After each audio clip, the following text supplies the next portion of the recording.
I'd like to welcome you here, and we intervening into discussion strand that Ranjit Hoskote opened up today on insurgent cosmopolitanism, and returning to an ongoing series of discussions over the course of this week under the name Dissident Knowledges. And we're going to point our attention to one of the remarkable, in my opinion, moments around so-called documents that we brought to Haus der Kulturen der Welt for this gathering, which is a documentation of the work by Hassan from 2003, 17, and in AUC. And I have immense privilege to welcome Nida Ghouse, who's a curator and writer based in Bombay, and artist, musician and writer Hassan, who are going to join us for this conversation. Thank you so very much, and the floor is yours.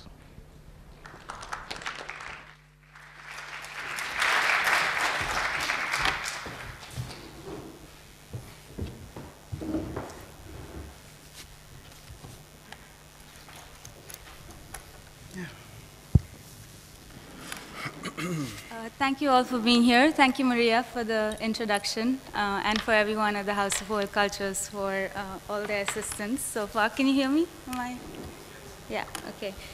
So we're actually going to start by simply introducing 17 and an AUC, the work of Hassan's from 2003 that we're going to discuss today.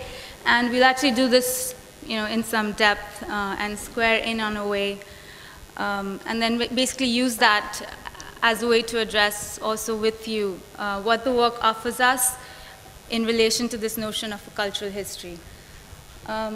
History is not for granted. At times it's even impossible. And to say that this work poses itself as a cultural history is obviously not meant as merely incidental. One of the things that I think 17 and an AUC does is that it allows us to dramatically kind of shift our understanding of the terms of engagement, of what it means to be inside and outside a set of experiences in relation to a time and place. And in this case, that time and place is the early 90s in the American University in Cairo. There's a kind of timeline with which we're working today, and we may or may not come back to it, but I'll just kind of lay out these three sets of dates, just to keep them at the back of your mind. The work looks at a time that is, as I said, between 1990 and 1995, when Hassan was at the American University in Cairo as an undergraduate student, and much of the content of the work itself kind of delves into those years and into also what characterized those years. The time the work was produced, which was 2003, and 8 years, I guess 8 years later, is also somehow significant, and we'll get to that. Both in terms of, I guess, Hassan's practice, but also, we'll be kind of discussing why that moment came to be the moment where he decided to kind of look back at something 8 years ago. And then 2004 was when the transcriptions from this event, 14-day event, that was the period of the work, were produced. And then, of course, this moment now, somehow, 2011 being when Hassan and I did a 14-day event, research-based event, looking back at this work that also lasted for 14 days. So there's this, there's something happening every 8 years. We don't know why.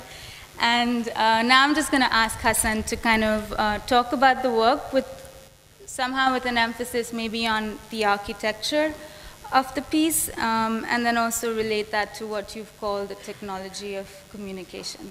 Okay. Well, I'll just briefly describe how this piece was put together.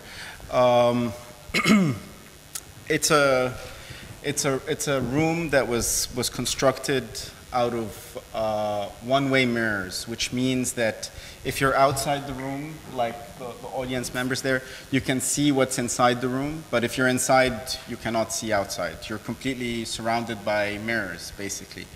And for 14 nights, every night for 4 hours, so it wasn't really about duration, but every night for 4 hours, I sat in this room drinking beer and smoking cigarettes and speaking about everything I could remember that happened when I was a student, as an undergraduate student, between 1990 and 1995, as you mentioned, at the American University in Cairo. The other element that's also quite crucial is that the room was soundproofed. So when you're inside that room, you cannot hear except yourself. And the room was mic'd, it was amplified, and the sound was transmitted through these speakers embedded in the glass to the audience outside. Also, the room was constructed in an apartment. It wasn't in an exhibition space. It was constructed in an apartment that was used specifically for that purpose. And it wasn't exactly advertised. So people kind of discovered the place over the span of the 14 nights as the event was slowly advertised via word of mouth and kind of slowly grew through people describing it, etc. I never knew, over the span of 4 hours every day, I never knew if the room outside was empty or full. It was varied, apparently. Also, quite significant, I think, was the fact that it was documented with one shot. Basically, the 56 hours of conversation were documented and later transcribed and published as a book of transcriptions, which were not edited. It was unpunctuated. And, well, actually it was edited, but incredibly lightly. So it was edited for repetition. Sometimes words like ha, etc. were cut out to keep a certain flow, but that was it. So this just gives a basic, brief sense of how the work, or what the work was. There were 3 rules that I laid down, that I followed diligently, I think. Which were, one, that I could only speak about direct memories from 1990 to 1995, nothing after and nothing before. The second thing was that I could also speak about the situation I was in at this moment, so I could talk or describe or discuss being in that room in a way. And the third thing that also controlled the speech was that I could comment and analyze what I was saying. So these were the 3 rules that were laid, and I think I stuck to them very diligently. There are a couple of things I would like to point out about this space. It was a very strange space. This is a shot. I'm going to show here two images, one from outside and one from inside, which I actually never showed till a couple of months ago in a conversation in Cairo. Because in a strange way, I think they kind of highlight this disconnect in a way. I mean, basically, they're mirror images of each other, the inside and the outside, that you kind of speak about. But because of this strange fact of being one-way mirrored, and this space inside this room was in a way able to, I think, was in a way able to create a different coordinate somehow than what was happening outside the room. And this, I think, best came across when, and I heard this later on from people who had attended some of these evenings, when people or audience members would look into the room, and several things. One, there were comments where I heard people said that they looked straight into my eyes but could see that I was not seeing them, and that this moment was kind of significant. The other thing that was quite significant was, which is here being shown by looking at the way these speakers, which are, this is part of how the room was soundproofed, which are embedded in between the two levels of glass. The speakers are kind of infinitely reflecting off each other. However, the photographer does not appear in this reflection. And the same thing happens is that when you look into the room, you can see everything in the room being reflected, but never see yourself being reflected. I think that was quite a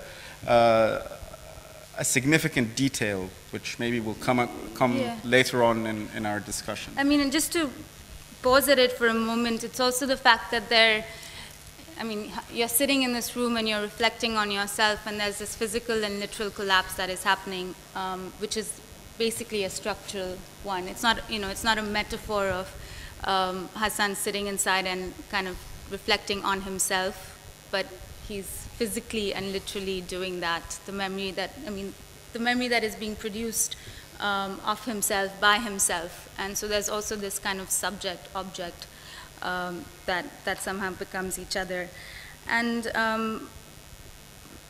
but well, go ahead. I'd like to interrupt. But, I mean, we will discuss this technology of communication, but first, I think, I've always been trying to push you to understand your interest in this piece. Over the years, I've gotten many different kind of quite strong responses to it, and also some very personal responses to it. But yes, I need some clarity about your interest specifically in this work. Because we did spend 14 nights taking things out of the text and expanding upon them. Well, okay, the long answer to this, I guess, is, as Hassan has mentioned, we've been in conversation about his practice since 2009, mid-summer 2009, more seriously in 2010. And in those early conversations, which were like kind of this extended interview, one of the things that, we spent a fair amount of time talking about what I have come to describe as this moment before Hassan became an artist. And at the descriptions of, I guess, this landscape from which you say you drank from, right? Where various references, some of them may have been art historical, some of them may have been, the cough syrup you were drinking, some of them, that they were somehow flattened. There was no kind of linear, authoritative narrative to which you were responding, and yet you were drawing a lot on these references that subsequently kind of, perhaps in some ways or the other, even though maybe not directly, influenced your work. So I was interested in this, in this time frame that was characterized as the moment before your practice as an artist began, and also this kind of approach where there was this flattening happening. And then at that time, I think when we moved on from discussing, the moment before to actually discussing various works that you had, since then produced, it just so happened that 17 and in AUC coincided with those same, that same time frame. And this was for me an interesting way of thinking about,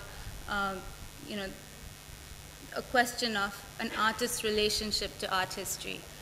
So I think that was the first reason why we kind of got drawn into 17 and AUC. But I think since then it's also been a little bit about the fact that I think this work kind of speaks of a condition, right? Like you are inhabiting a certain condition that is then, and I'm interested in the fact that, okay, sometimes it's only possible to speak of a condition once you're inside of it. And this work manages to basically, you manage to create or produce a situation through which you're able to kind of then produce that time and place by forcing yourself to kind of find memory that you may have lost, but then comes back in those moments. And In a way, then, memory is the stuff that the work is made of, as well as the stuff that the work makes. And this relates for me to the question or the difference between what 17 and an AUC does and perhaps what a memoir does.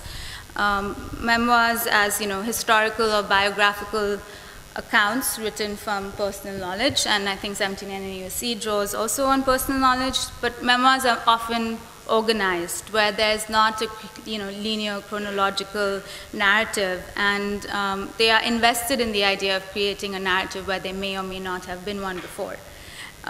Whereas 17 and an AUC manages, because you're kind of thinking on your feet all the time and kind of recalling from,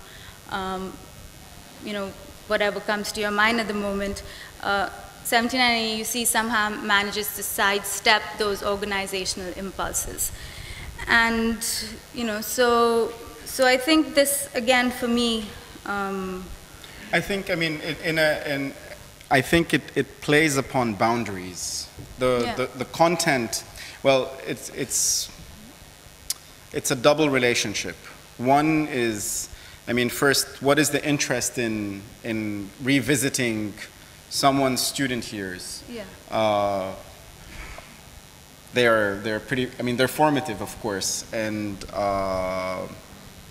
I think in my case it was also quite significant. It was also socially and culturally quite significant, because it came at a certain moment where I don't know if I can really connect it to the history of the city, but maybe I can connect it to what this institution played in that city.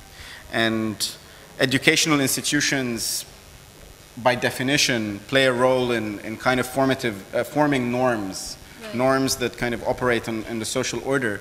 I think the American University in Cairo had a very, very specific role in producing a specific norm. It's not even just like a public university or something. It had a relationship to class and class formation. And I think at this moment in the early 90s was the moment where also it started to move from being just a very exclusive private university to something that was bigger. Mm-hmm. So you actually have a public culture within it, yet at the same time its relationship to the city around it is not so simple. It's part of it, but it's at the same time it's aside, or it's outside it. Right. And that's kind of its own self-understanding, which is related to its function and role in producing a specific elite within the country and the society at the time. So these are all, I think, issues in the background or in the dynamics of what that place was, and are part of maybe why that issue was on one level for me very important to come to at one, right.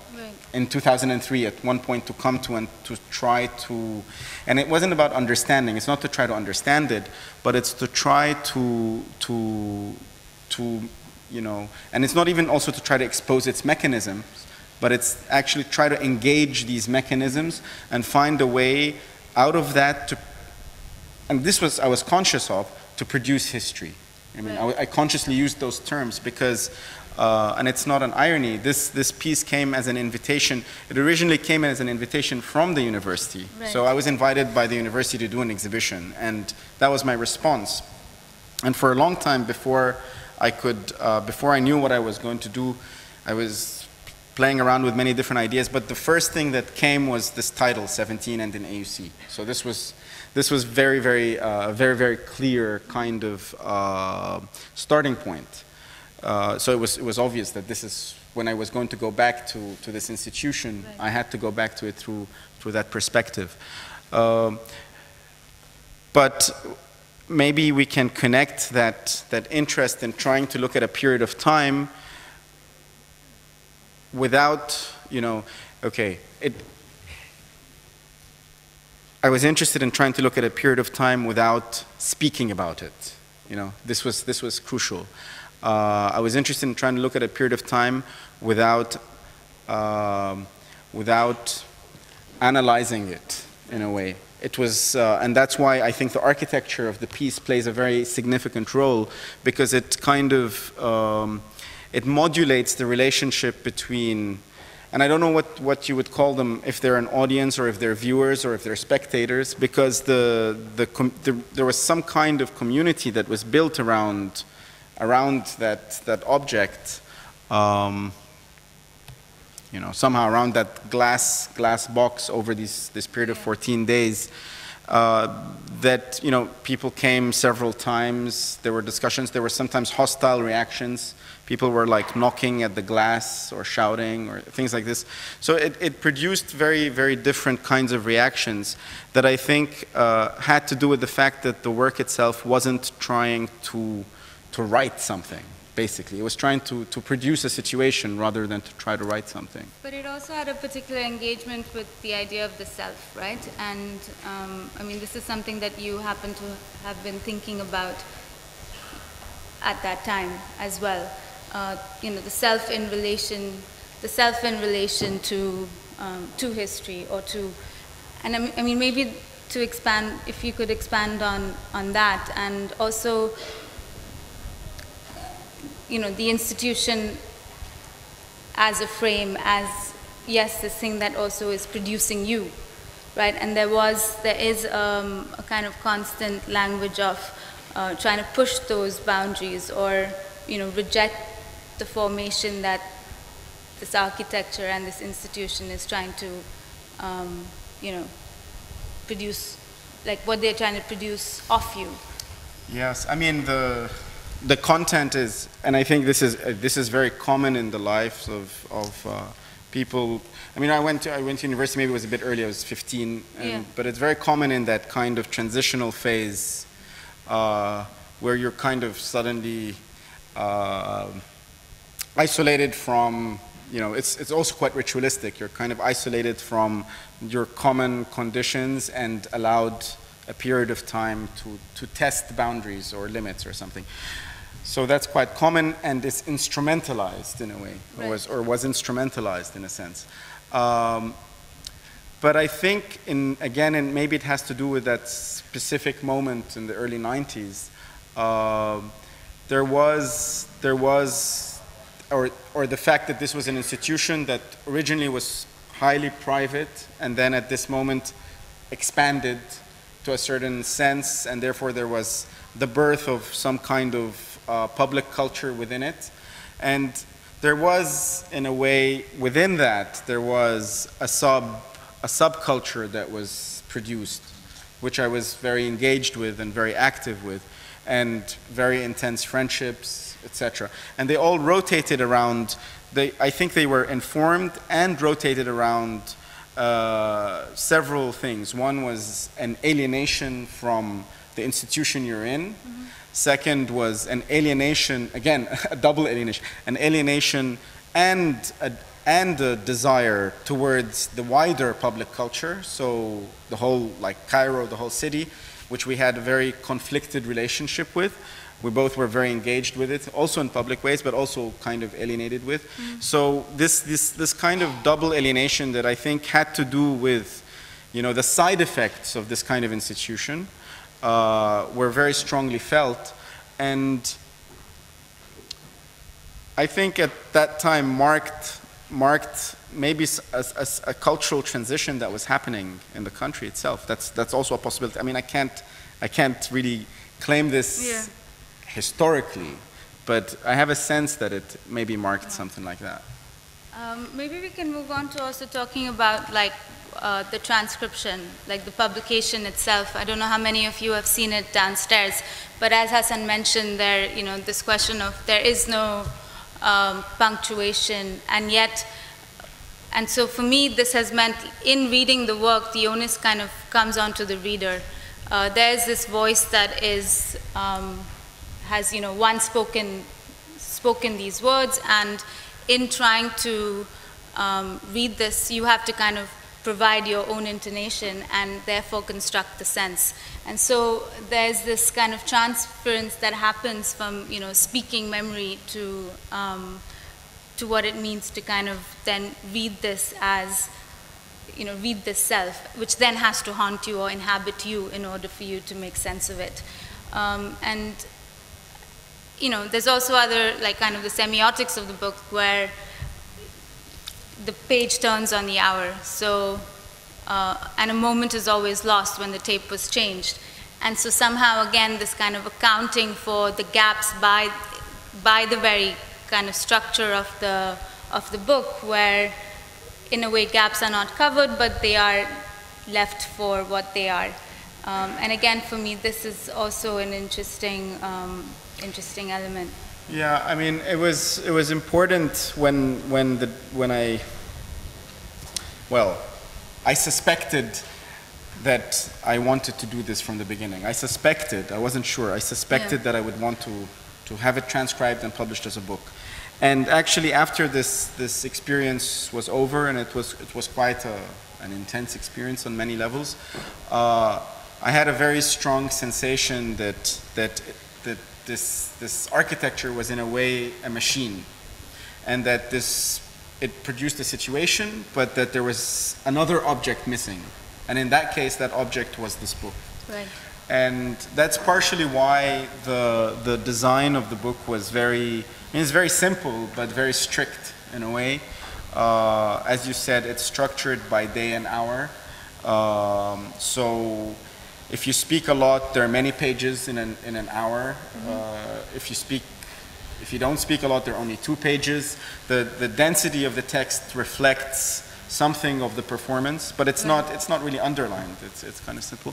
And these decisions were very clear, and I think they had to do with, there wasn't an attempt to replicate what this performance was, but rather to really treat the book as something that was produced out of it, as an object. Right. And so, therefore, I mean, also this decision to not punctuate was important because it allowed the voice. It's a very different experience to being there, but I think it maybe reflects one aspect in which, for example, the moments that people mentioned, in which they could look at your eyes and not see themselves being registered.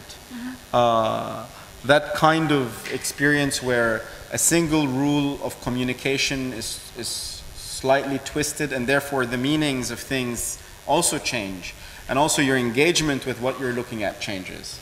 I think that, for example, the lack of punctuation allows this voice, when it's read, to become internalized in a way where, and also because there is no intonation, in a way in which the reader is then at least invited to almost start verbalizing it themselves. Right. And therefore they have a relationship to the material that is not generic, is not the generic reading of an autobiography, for example.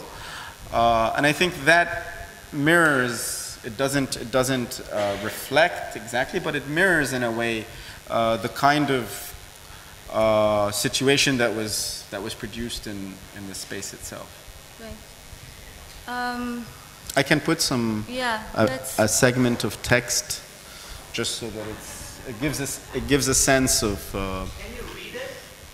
No, but if you can read it. Because we can't. It's too small. Yeah. But it would be nice if you could read out of your memory. This is actually, this refers to quite a. And we can actually discuss this because I mentioned class before, and I think this was quite a critical moment in this issue around class. That there was a theater workshop run by a close friend of mine that I worked with, and I continue to work with to this day, actually. For 2 years, he ran this theater workshop, and in a way that was kind of clumsy, you know, but it was also very, very, in a way, very sensitive, because the way this workshop was structured was that it was about questioning your gestures, your daily gestures, and it was about trying to find different ways of doing very simple daily things and giving them intentions and meanings. And what happened, and of course, I mean, all the participants were all students in this university, and therefore more or less belonged to a similar background, a similar kind of middle class, upper middle class kind of background. And so what happened, and these were not the only exercises, there was also other theater exercises which had to do with verbalizing things and stuff like that. What happened is that this workshop turned into a sort of landscape of traumas and kind of, you know, all the neuroses of this class became publicized. Mm-hmm. And it did not lead to, at the time at least, it did not lead to good theater, but it led to a situation where, and I was just doing music, so I wasn't participating as an actor, so I got to, in a sense, over the span of these 2 years, to witness the neurosis of the class that I belonged to being kind of demonstrated in front of me, almost on a daily basis. Right. And I think this was an incredibly profound experience for me, and a very educational experience, because of course these neuroses or traumas or anything were shared.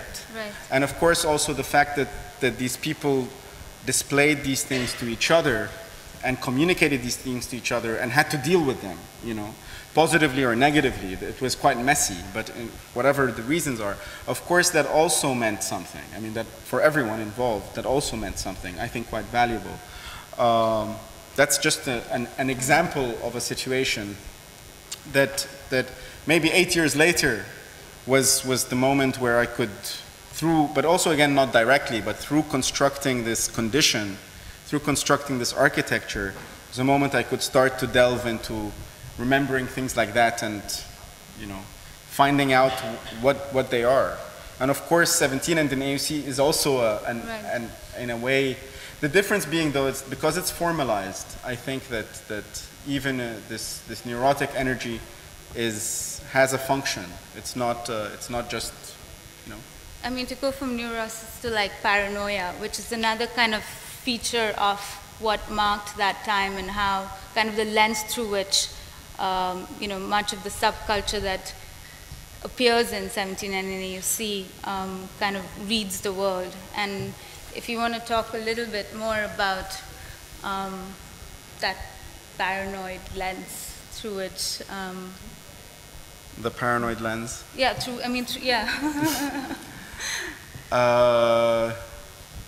Yes, I mean, it's a bit, there is also an excerpt about paranoia, which I guess is equally unreadable. I hope not. I think that, yes, the word paranoia, when we did a search in the text, the word paranoia appears a lot. Yeah. It really appears a lot. And I think it was structural. I mean, my suspicion is that it was structural. It had to do with the way this institution understood it. First of all, it had to do with the way this institution understood itself in relationship to the city. Right. And so I think that any educational structure whose real content is actually the individuals, the students who are there. This is the content of this place, their minds in a way, that builds itself in a strange kind of exclusivity, yet with the understanding of that this will be the model, that theoretically speaking, this should be the model that the whole country aspires to, creates a sense of paranoia that is, I mean, I wouldn't just put it down to that, but I suspect that was part of it, that there was something structural to it as well. Without over-psychologizing it. I think it's better to speak about it in structural terms. Yeah. Okay. And I mean, maybe also, so again, to come back to like this idea of the onus being on, you know, on the reader, and again, this, you know, what gets produced in here is because of the nature of the time that he was spending in university, it was this kind of history of delirium, really. At the same time, the fact that there is this mess of words leads us also to think of kind of the delirium of history. And you were at that time also interested in, I mean, your master's thesis was somehow about cultural history. About cultural that history. That was later, yeah. Yeah, a year later, but obviously. No, a few years later. Okay. And so this question of producing history was somehow, you know, kind of on your mind. And I think, if I'm not mistaken, I mean, to go back to a question that I don't know if is fully answered, the question of kind of leaning into yourself to produce this external history, also in relation to the other question that came up earlier, maybe that isn't fully answered, which is this question of the technology of the communication, where then the viewer is basically left outside, right? And the only thing that the viewer is left to do is, in a way, you know, look at this history and then also kind of contemplate their own relationship to what they're doing, which is maybe merely witnessing it, right? And so there's this production of distance between this, you know, event that is happening, or this experience that is being produced, and someone else who is outside, who is then, you know, cannot participate. I think that it comes down to, again, this moment where the spectator or the viewer or the audience, whatever you want to say, where they encounter this piece or this room, and when they look into it, they see someone, and they see this person reflected in mirrors, and they see the table and whatever they have all being reflected, but they do not see themselves in this mirror. And I think that's very, very significant, because then you're faced with several choices. It's either you are not there, you yourself are not there, and you're seeing something that you're not in with, or that thing itself is not there, it's somewhere else. So there's a clear and divide that is physical, actually. It's not just, and at the same time, however, you're aware that this is live, that actually, I mean, under the rules of, if you break that glass, this person is there. You're aware of that, you know that. And therefore you're engaged with a living presence, you know. Right. It's not a projection and it's not a hallucination. You're engaged with a living presence, but you're engaged with a living presence in a way that is rare in real life. You're only experiencing one half of the communicative dynamic. And I think this creates a space. It actually creates a space where something very interesting can happen. First, it presents what you're seeing as something to be encountered and engaged with, in the sense of even forced against, rather than just something that is consumable. So it's not theater in a sense at all. And because the subject, in this case, does not respond to, you know, whatever invisible messages the audience gives, it's also not theater, you know, because it was really a very isolated room. You really couldn't hear or see anything at all. And that is communicated to the audience. It's communicated partially by this fact of mirroring, partially by, which as I mentioned, I heard a lot, partially by this feeling when people look straight into your eyes and realize that you do not register their existence. And so you have something suspended. You have a space that is suspended, in which there is yes, text being, you know, words being said, and they have meanings, but also a whole living presence in front of you, you know. It was a situation, I mean, it's 4 hours, and there's a reason why I had 4 hours every day, because 4 hours was long enough, I think, was long enough for someone to sink into a real situation, but not too long to the point where it becomes confused, where it becomes about duration or something like this, which is not what it's about. Also, the fact that it's 14 days gives the subject, in this case myself, the time and the ability to really, you know, go through this journey of sorts. So it's long enough for that, but it's not too long to the point where it just becomes something you learn and you know, and you just practice it and you just spurn it out, you know. So it was always risky.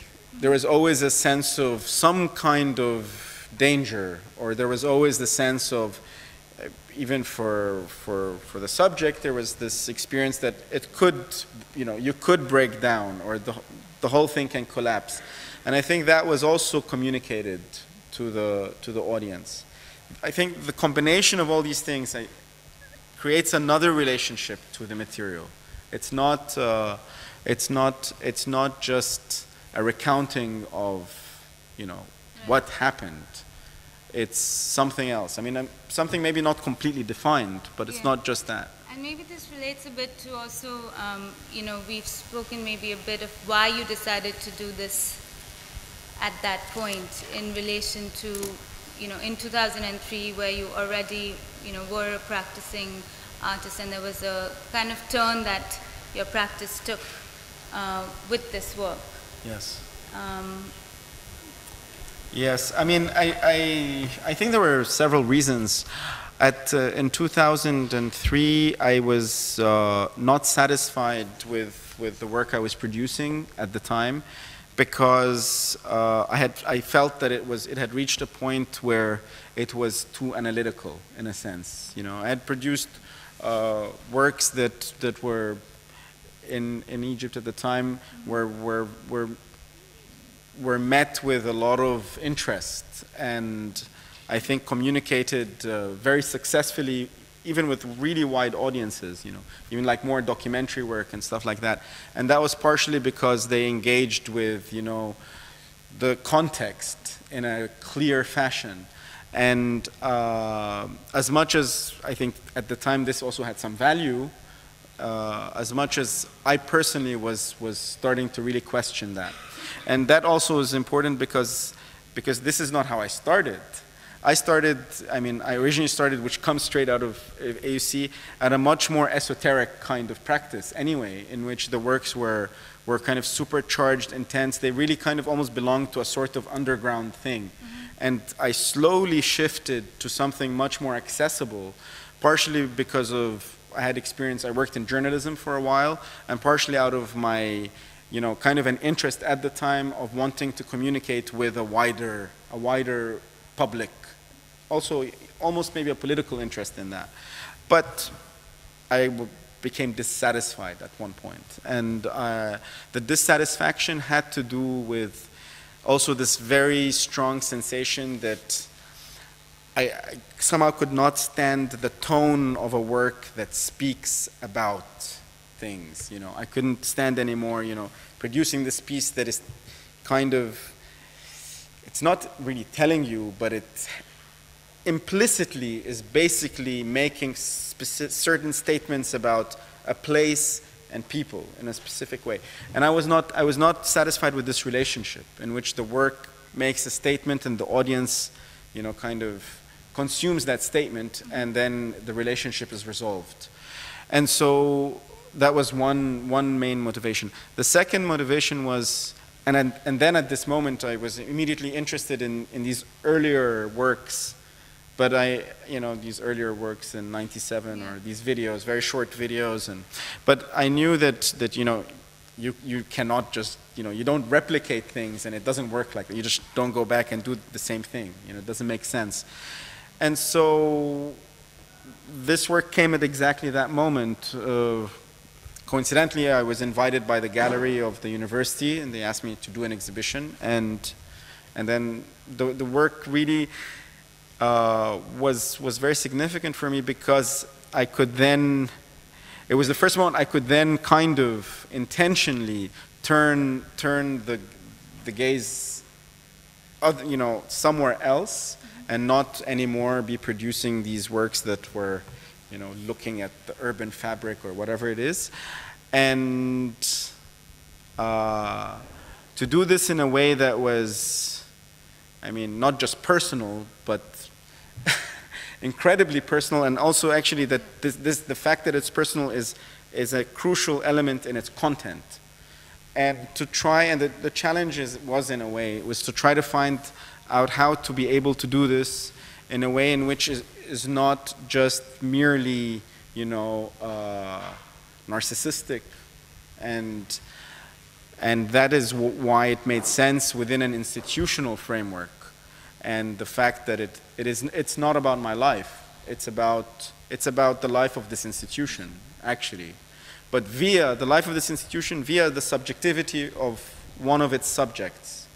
And so, therefore, these rules of I can only speak about these memories, I can only, you know, these very, very strict rules were very, very important also.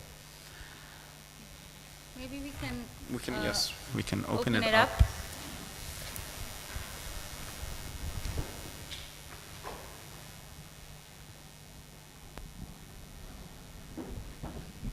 Hi, I'm very happy you're opening now to this audience because I really enjoyed the talk, even the obsessive self-analysis. I mean it like sincerely, but it was becoming a bit too long for me, especially since we have so many things in this conference always going on. But I remember I only came across your work in my personal practice, probably my fault, not so often, but it was very interesting moments. I remember a talk you gave at the Biennale in 2011 in Venice at the press preview. You were with Barry Gross, Bis Kunigen, and another creator, probably you know who better than me, I don't remember. And you were kind of at some point closing down in this debate with Boris Gross, where you said this like exact sentence, I'm sure that art is not going to save us. And you have this kind of catalysis, it seems, now that you're explaining your work in the way you're doing it, like this structure catalysis. And it was very interesting for me, that debate you had back then. I would like if you can comment a bit like on how art is not going to save us, but you create this element of the structure catalysis through very specific devices. Thank you, that's it. Okay, thank you. Yeah, art is not going to save us. I don't know. This to me seems very obvious. I don't know what to say about it. I think it's. I actually think it's very dangerous to imagine that. Okay. I also said that. That's dangerous. Yeah. I mean, I don't know what to say.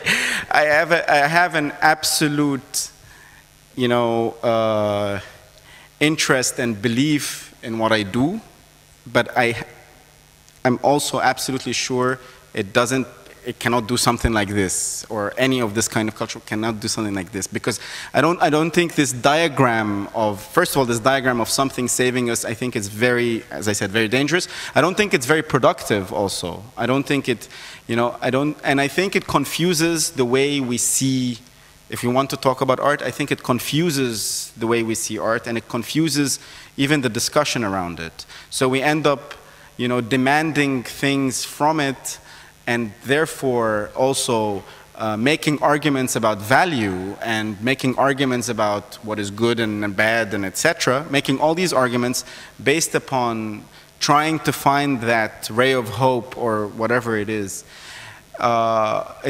I find that it, in a way, it also sentimentalizes the whole process, and I don't think it's necessary. I don't see why do we need to do that. It's strange for me. But I don't know the second part of your question about analysis. I'm not sure. What is the question? No, it was just my I agree with you that I like your analysis. Just one. I just was hoping you to articulate a bit more. Okay. I'm sorry, maybe I didn't articulate so well, but you caught me off guard a little bit because it was in a different discussion. But yeah, I think this is what I can say about it. Okay, thank you.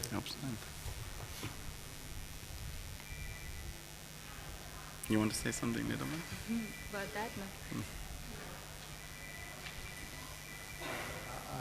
Would you like to if you're able to describe a bit the process that you developed this concept, I mean, was it like that you come to it like in a process of you want to achieve something and you want a product? It seems like it's a kind of a work that it's very has to do with therapy, like a therapeutic.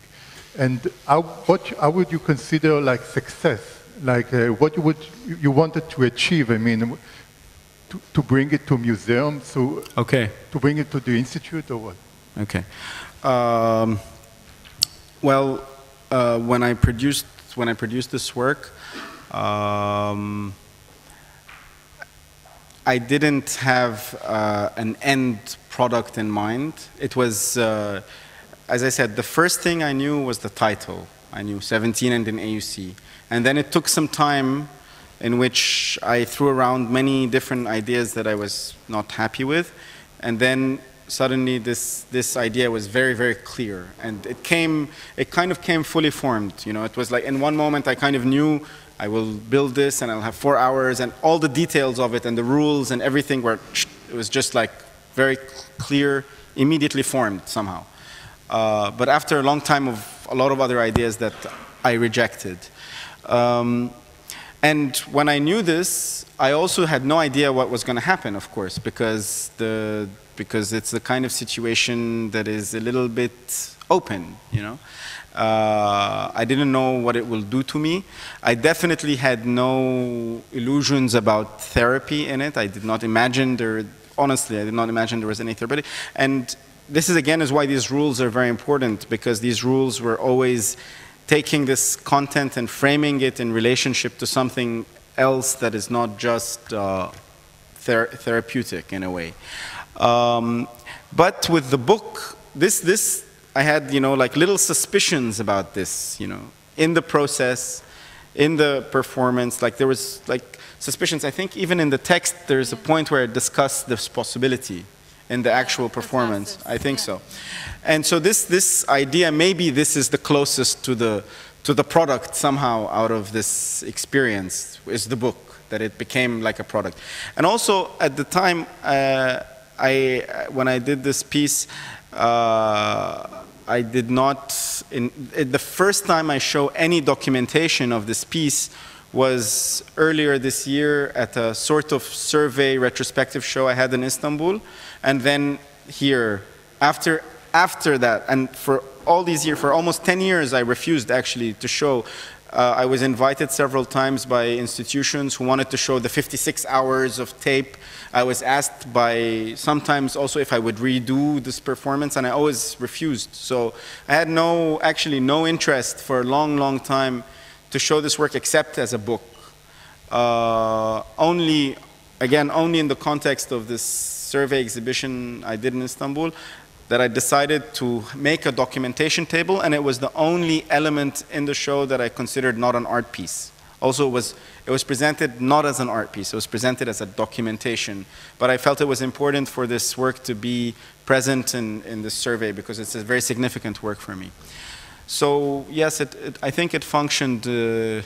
And also in relation, again, it's a funny thing, in relation to an art context, it was a strange thing because I was invited by the university and they originally wanted me to do it in the gallery, but then the administration refused. They did not want this piece to be in their gallery. And so the director of the gallery in the end gave me the budget. He said, here's the budget, you just, you know, we discussed it, you know, what are we going to do, how are we going to do it? In the end, we decided to do it in this place that was basically an apartment rented in downtown Cairo. And it was also intentionally not advertised, for example. Like I made no flyers or posters or anything for that. And there were two reasons for this. One was the fact that this performance had to take place in English. And like, for example, when I'm in Cairo, I never do things in English because I find this very strange that I would like, you know, not speak my language and speak another. But this performance specifically it didn't make sense for me to do it in another language because that was the language related very much to that period and that institution, etc. And so if I was going to speak about these things in Arabic, it would feel wrong. And I didn't want, and that was the reason, I didn't want to advertise an event in Cairo that was happening in English. So I didn't advertise it. That was one reason. And the other reason was the fact that I also wanted that people discover the piece, you know. That, yes, of course, I told people and people heard about and people went, but that with time, that there is this kind of sense that in this building, in the city, this thing is happening and you can just walk in and walk out. And it kind of, I think it actually worked that way. The strangest thing was the very, very, very last day, which was a strange thing and also in kind of a weirdly negative sense, because every day I would walk out of this room after 4 hours, and sometimes there would be some people, sometimes there is no one at all. There was always my sister who was documenting the whole thing. So she's the one person who lived through this experience. But so always like this, or sometimes a bit more people and whatever. But then the last day, but this is the nature of spectacle, I guess. But the last day, by the time, first of all, the event became more well known, and I think that the more sensationalist aspects of this event are the easiest kind of communicatable aspects. So actually when I walked out of this room on the last day, there were like several hundred people.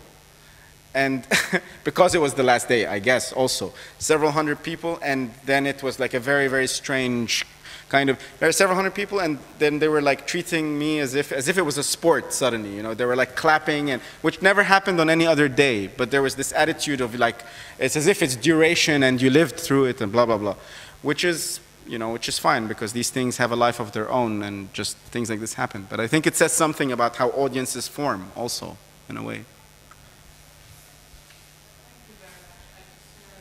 I just wanted to close this conversation, invite you to look at the work, because I think it's a documentation of the work. Yes, a documentation. Which is available here, including the books that are available for viewing, not for taking away. It's a remarkable case study, a document, as it were, that cuts through all these themes that we're looking at, whether art, production, insurgency, or infrastructure. I think in a remarkable way it combines these three axes, you know, in the context of the year 2003 in Cairo. And I think for our discussions it's something quite extraordinary to look at. But for now, I'm going to thank both Nida and Hassan. Thank you. For this conversation. Thank you. And they're gonna hang around tonight, they promised. So all these questions that are still there can be posed quite easily. Sure. Thank you for now. Thanks a lot. Thank you.